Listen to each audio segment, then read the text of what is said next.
અને ગોપાલ ઇટાલિયા જનતાની નજરમાં હીરો છે, એટલે કોઈ પણ ભોગે ગોપાલ ઇટાલિયા જે છે એ એની લોકપ્રિયતા જે છે એને ઇન્ક્રેઝ કરવા, એટલે એને મતમાં પલટાવવાની કોશિશ કરે છે. કોંગ્રેસ આમાં ક્યાંય ચિત્રમાં બહુ હોય એવું લાગતું નથી. ગઈકાલની જે ઘટના તમે કહો છો એવું બનવા પામ્યું છે. એવું પોલીસ થાણામાં એ લોકો રજૂઆત કરવા ગયા કે ત્યાંના એક સ્થાનિક કોર્પોરેટર છે નાસિતભાઈ કરીને કોઈ, એના પુત્રએ કઈ પથ્થરમારો કર્યો, ગાળાગાળી કરી વગેરે વગેરે.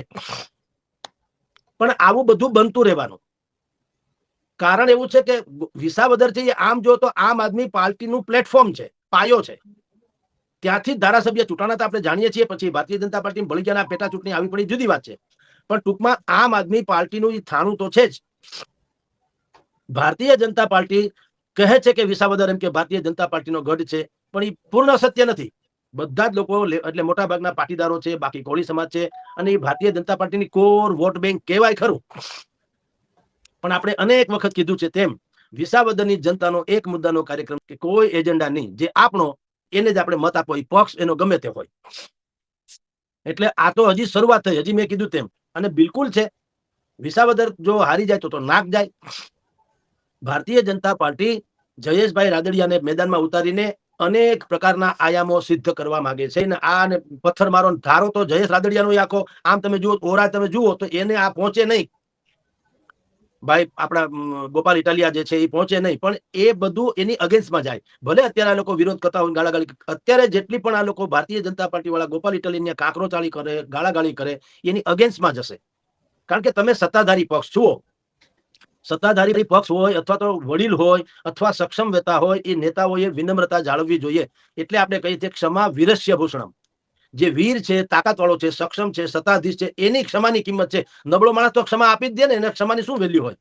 એટલે આ પ્રકારના તથાકથિત કાકરી ચાળા જે છે એ ભારતીય જનતા પાર્ટીની વિરુદ્ધમાં જાય. એનો અર્થ એમ છે કે ભાજપ વાળા ફ્રસ્ટ્રેશનમાં આવવા માંડ્યા. એટલે હવે આ હદે પણ જાય. અને ગોપાલ ઇટાલિયાને તો આવું જોતું હોય, દોડવું હોય ને ઢાળ મળશે ખરેખર. અને કારણ કે આ પકડા એમ નથી, તો હવે આને ઉછાળશે આ મુદ્દાને.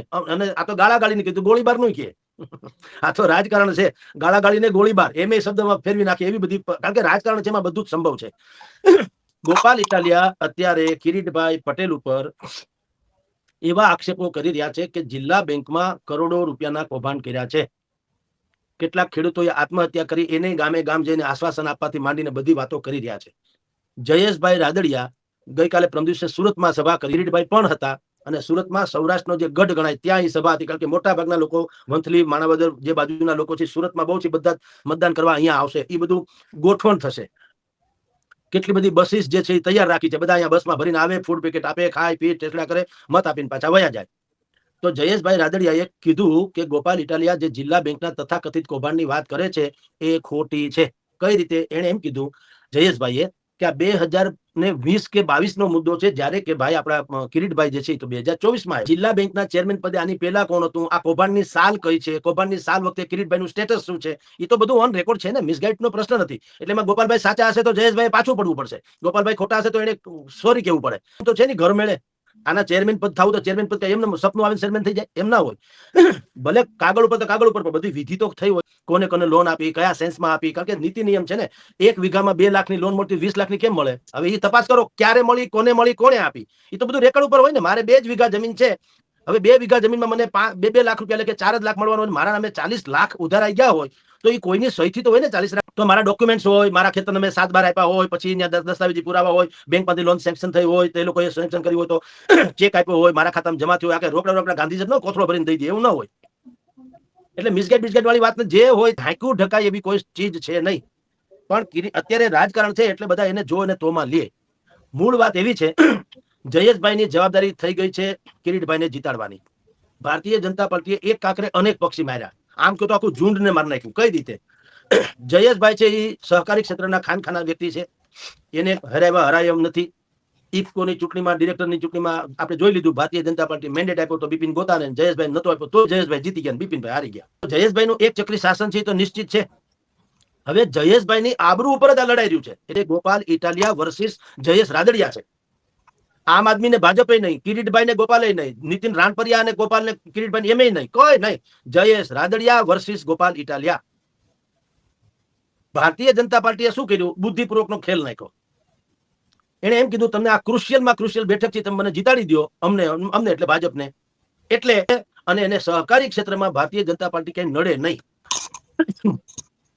હવે ધારો કે જયેશભાઈ જીતી જાય તો બૂમબાટ જ છે, કોઈ પ્રશ્ન રહેતો જ નથી. અમસ્તુ પર જયેશભાઈ સહકારી ક્ષેત્રનું માથું છે એટલે ભારતીય જનતા પાર્ટીને બહુ હેરાન ન કરી શકે. પણ એક લટકતી તલવાર શું રાખી, માની લો કે ભારતીય જનતા પાર્ટી હારી જાય તો જયેશભાઈનું મંત્રી બનવાનો દાવો એ થોડોક નબળો પડે. તો ખેર એ તો એને કઈ ફેર નથી પડતો, કારણ કે જયેશભાઈ ન હોવા છતાં મંત્રી જેવા છે, સહકારી ક્ષેત્રના ચેરમેન હોવા એટલે એ કેબિનેટ મિનિસ્ટર કરતા મોટું, કારણ કે એની સહીથી જ બધું થાય. આ મંત્રી હોય તો હજી કેબિનેટમાં રજૂ કરવું પડે, ફલાણું ઢીકણું કોકની સહી થાય ત્યારે મેળ પડે. આમાં તો પોતે જ જે ગણો તે.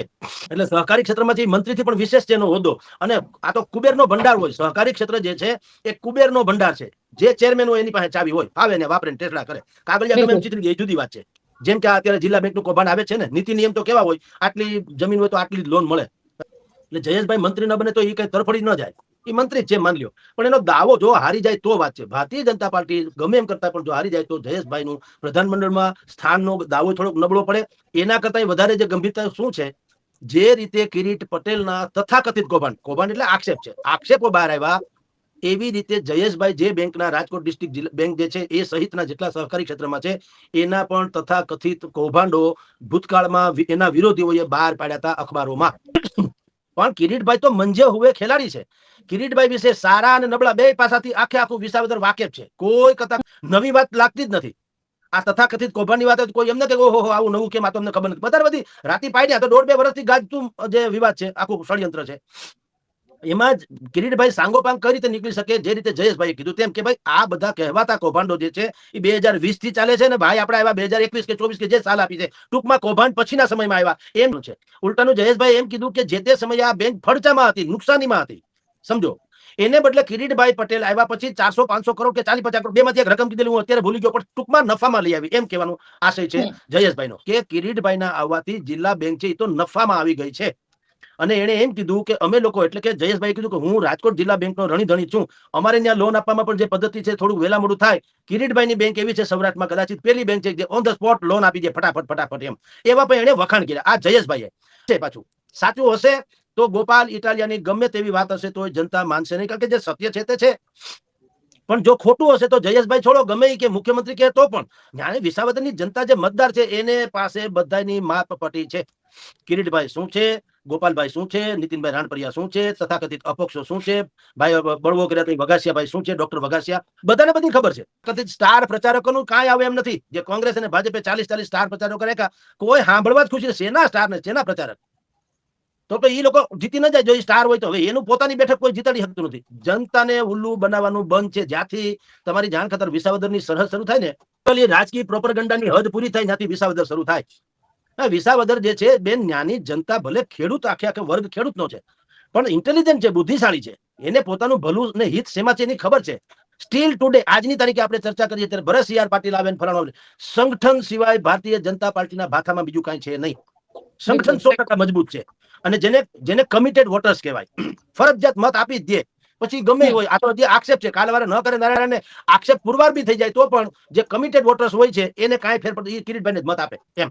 સ્વાગત છે તમારું જાગૃત નાગરિક ગુજરાત રાજકારણમાં. જય હિન્દ મિત્ર. આજે આપણે ગુજરાત રાજકારણમાં ચર્ચાનો વિષય બનેલા એક એવા નિવેદન વિશે વાત કરીશું. જગદીશ મહેતાએ દાવો કર્યો છે કે ગોપાલને કારણે ભાજપના કેટલાક નેતાઓમાં ફ્રસ્ટ્રેશન જોવા મળી રહ્યું છે અને ગોપાલ લોકોમાં હીરો તરીકે ઉભરી આવ્યો છે. આ નિવેદન પછી સોશિયલ મીડિયા પર અનેક પ્રકારની ચર્ચાઓ શરૂ થઈ ગઈ છે. કેટલાક લોકો કહે છે કે ગોપાલના ભાષણો અને જનસંપર્કને કારણે તેમની લોકપ્રિયતા વધી રહી છે. બીજી તરફ કેટલાક લોકો આ દાવા સાથે સહમત નથી. તેઓ માને છે કે રાજકારણમાં લોકપ્રિયતાનો નિર્ણય માત્ર સોશિયલ મીડિયા પરથી થઈ શકતો નથી. સવાલ એ પણ થાય છે કે જો કોઈ નેતા સતત લોકોના પ્રશ્ન ઉઠાવે, સરકારની સવાલ પૂછે અને જાહેર સભાઓમાં સક્રિય રહે તો શું લોકપ્રિયતા વધે છે? આ મુદ્દે તમારું શું માનવું છે? તમારો શું અભિપ્રાય છે? કોમેન્ટમાં જરૂરથી જણાવજો. આવી જ રાજકીય અપડેટ્સ માટે અમારી ચેનલ જાગૃત નાગરિક ગુજરાત રાજકારણને ફોલો કરવાનું ભૂલતા નહીં. જય હિન્દ મિત્રો.